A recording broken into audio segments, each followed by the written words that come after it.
Tear gas है और उस टीयर गैस में बता रहे हैं कि इसकी एक्सपायरी डेट है और उसके बाद क्या क्या कहना चाहेंगे? मोनू मैं बस इतना कहना चाहता हूँ कि मैं गृह मंत्री जी को डायरेक्ट एड्रेस करके ये दिखाना चाहता हूँ कि गृह मंत्री जी आपकी पुलिस कैसी है। दिल्ली पुलिस कमिश्नर जी आपका जो मेंटेन करने वाला जो विभाग है वो क्या कर रहा है? आप क्या किसानों को आप मार देना चाहते हैं, उनकी जान देना चाहते हैं? यह जनवरी 2014 में एक्सपायर हुआ है। ये जो टीयर गैस का गोला है ये जनवरी 2011 में बनाया गया था और जनवरी 2014 में एक्सपायर हो चुका है। आप 7-8 साल बाद तक ये गोले यूज़ कर रहे हैं। मतलब क्या बोलूँ आपको कि सरकार क्या करना चाहती है? किसानों को मार देना चाहती है? जलियांवाला बाग बना देना चाहती है क्या इस आंदोलन को? क्या इसी वजह से शहादत हुई है? अब मुझे इसके बारे में तो ज़्यादा जानकारी नहीं, बस मैं उस तरफ गया था कोर्ट की तरफ, तो मैं कोर्ट की तरफ से मैं एक सिविल राइट एक्टिविस्ट हूँ, आरटीआई एक्टिविस्ट हूँ और मेरे द्वारा 5,000 से अधिक आरटीआई लगाई जा चुकी हैं। तो क्या मंत्री जी लाल किले तक जा सकते हैं या संसद भवन तक जा सकते हैं, किसान नहीं जा सकता है? भाई देशद्रोही है क्या है? आप एक बार अपनी मंशा बता तो दीजिए, कम से कम सरकार खुल के एकदम बता दे कि आप क्या मानते हैं देश की जनता को। क्या जो लोग बीजेपी की भक्ति करते हैं क्या सिर्फ वही देशभक्त हैं, वही राष्ट्रभक्त हैं, बाकी सब देशद्रोही हैं? और दिल्ली पुलिस होती कौन है परमिशन देने वाली ना देने वाली? जब कोर्ट फैसला नहीं कर पाया परमिशन देने का ना देने का, सुप्रीम कोर्ट नहीं बता पाया, तो दिल्ली पुलिस होती कौन है? तो लेकिन सरकार ने परमिशन तो दी थी निकालने के लिए, तो फिर पुलिस ने क्या किया? पुलिस ने आप बसेस लगा के आप रास्ता क्यों रोक रहे हैं? आप क्यों नहीं जाने दे रहे हैं? आप खुद ऐसा माहौल क्रिएट करना चाह रहे हैं। आपने एक किसान को गोली मार के हत्या कर दी, आपने जलियांवाला बाग बनाने की शुरुआत कर दी। बना दिया। तो ये जो यहाँ पर टूटे गए हैं पुलिस की तरफ से तोड़े गए? सीसीटीवी देखिए, पुलिस तो कुछ भी कर सकता है।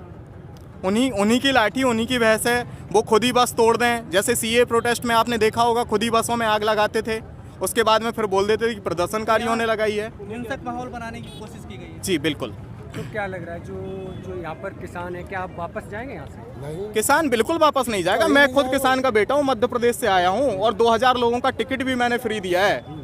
2000 लोगों को फ्री टिकट दिया है। मैं आपको स्क्रीनशॉट दे सकता हूँ यहाँ आने के लिए। तो एक किसान शहीद हो गया है और कई किसान घायल है, तो क्या लग रहा है, क्या कहना चाहिए? देखिए, सरकार हर तरह से हमारी आवाज़ दबाना चाह रही है। आज शांतिपूर्वक आंदोलन चल रहा था और शांतिपूर्वक ये हमारी ट्रैक्टर रैली जो है परेड निकल रही थी, पर सरकार ने जब परमिशन देने के बावजूद भी यहाँ बैरिकेडिंग की और रोका गया किसानों को, और उसके बाद गोलियां भी चलाई गईं जिसमें जवान शहीद हो गए हैं।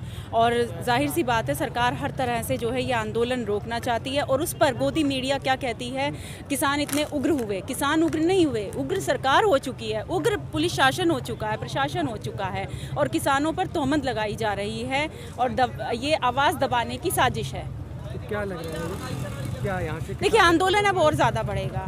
ये शहादत के बाद तो आंदोलन और ज़्यादा बढ़ता है, आंदोलन और ज़्यादा बढ़ेगा। अभी तक बॉर्डर्स ब्लॉक थे, आज देख रहे हैं आप यहाँ हेडक्वार्टर के सामने ITO भी ब्लॉक होने जा रहा है। तो यहाँ से वापस जाएंगे आप? बिल्कुल नहीं जाएंगे, हम यहीं बैठे हैं। तो जो आपकी ट्रैक्टर परेड थी, जो तय रूट था पुलिस के, वहाँ बिल्कुल हम उसी रूट के अकॉर्डिंग चल रहे थे। हम गाजीपुर से निकले थे, हम संभल ज़िले से आए हैं, संभल ज़िले से गाजी बॉर्डर, और गाजी बॉर्डर से जो है हम यहाँ आए। संभल से यूपी से हमें गाजी बॉर्डर तक आने में इतनी परेशानियों का सामना करना पड़ा है, वहीं से हमें प्रशासन ने इतना परेशान किया है। इतनी मुश्किलों के बाद हम जो है गाजी बॉर्डर पहुँचे और अब यहाँ आने के बाद भी हमें लाल किले तक जाने नहीं दिया गया। 26 जनवरी के दिन ये सब जो देखने को मिला, बिल्कुल। देखिए, हमारे देश में जो है तानाशाही चल रही है, अंग्रेजों का राज लौट के आ चुका है। ये बिल्कुल गुलामी की तरफ ले जा रहे हैं और वैसे ही तानाशाही चल रही है जैसे अंग्रेजों ने हमारे ऊपर की थी। संविधान में हमें अधिकार मिले हैं, उसी अधिकार का हमारे हनन हो रहा है। उसी हमें अधिकार था आंदोलन करने का और बाकायदा सरकार ने परमिशन दी थी, उसके बाद भी यहाँ बैरिकेडिंग की और जवानों को रोका गया, गोलियां चलाई गई, आंसू गैस के गोले छोड़े गए और जवान शहीद हुए। जो हमारा संविधान है सबको देश में घूमने फिरने का अधिकार देता है, वहीं बैरिकेड करके गोली चलाई गई, उस तरह का क्या लग रहा है? क्या देश किधर है?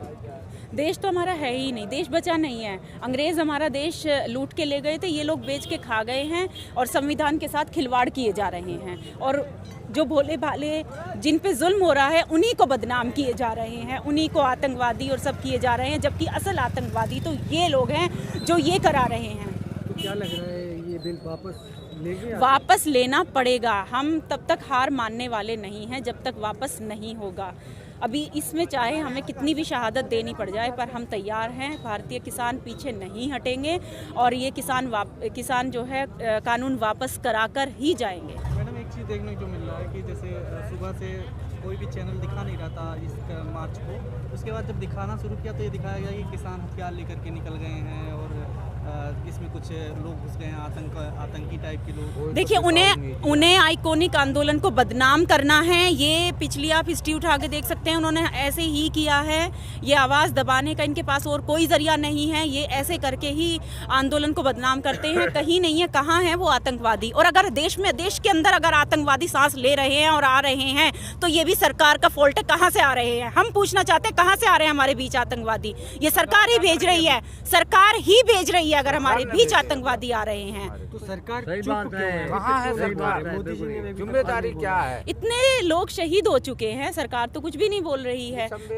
सोच रही है कि थकेंगे, हारेंगे, मरेंगे और डर के ये पीछे हट जाएंगे। पर हम वही भारतीय हैं जिन्होंने अंग्रेजों से लड़ाई लड़कर अपने देश को आज़ाद कराया था। आज फिर दोबारा हमने तो आज़ादी के वक्त भी ऐसा आंदोलन नहीं सुना था, ऐसा नहीं देखा था जो आज अपनी आंखों से देख रहे हैं। आज तो जलियांवाला जो बाग पे ज्यादा बना रहे हैं। जो आंदोलन आज देखा जा रहा है, ये तो उससे भी बड़ा आंदोलन है। इस आंदोलन ने तो पूरे दुनिया में इतिहास रच दिया है। ऐसा आंदोलन तो पूरी दुनिया में कहीं भी किसी देश में सुनने को नहीं मिला है। तो सरकार को इस आंदोलन के सामने, किसानों के सामने, क्योंकि ये जायज़ आवाज़ है और कमज़ोरों की आवाज़ है, जुर्म हो रहा है हम लोगों के ऊपर, तो ये सरकार को मानना ही पड़ेगा। किसानों ने अपना एक इतिहास रचा है।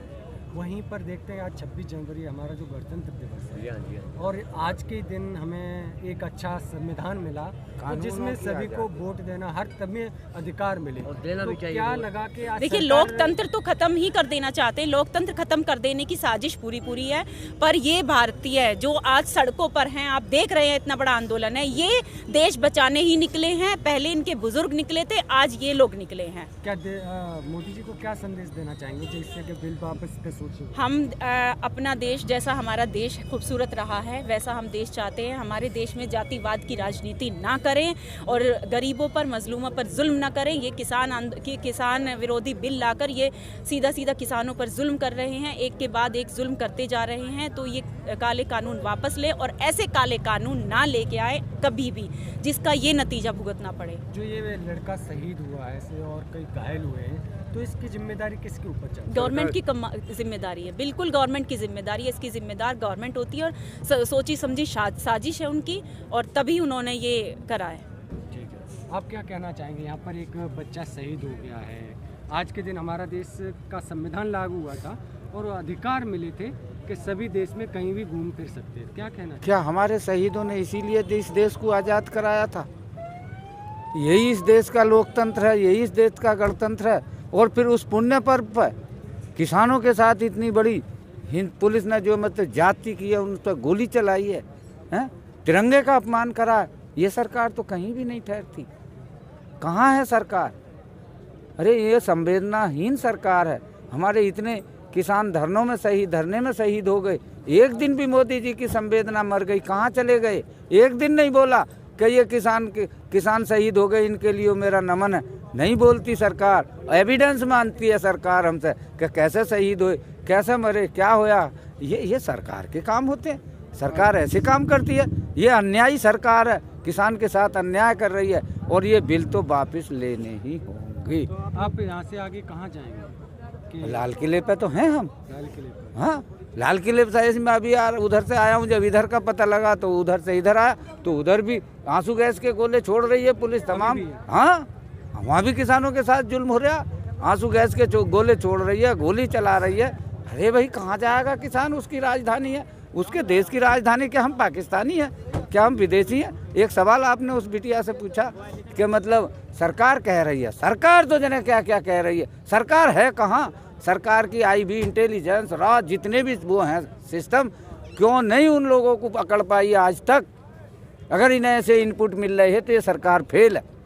इसे इस्तीफा देकर चला जाना चाहिए कुर्सी पर से। जब ये अपनी जिम्मेदारी नहीं निभा सकते, किसान को न्याय नहीं दे सकते, तो इन्हें अपनी कुर्सी पर रहने का हक नहीं बनता। मार्मिक दृश्य देखने को मिल रहा है, आप सब लोग शांत हैं, काफ़ी शांति का माहौल है, तो क्या लगता है ये ऐसे कब तक चलेगा अभी फिलहाल? देखो, अब जब किसानों के बीच से कोई जाता है तो दुख तो होता है। ये पत्थर दिल सरकार को नहीं है दुख, बिल्कुल भी।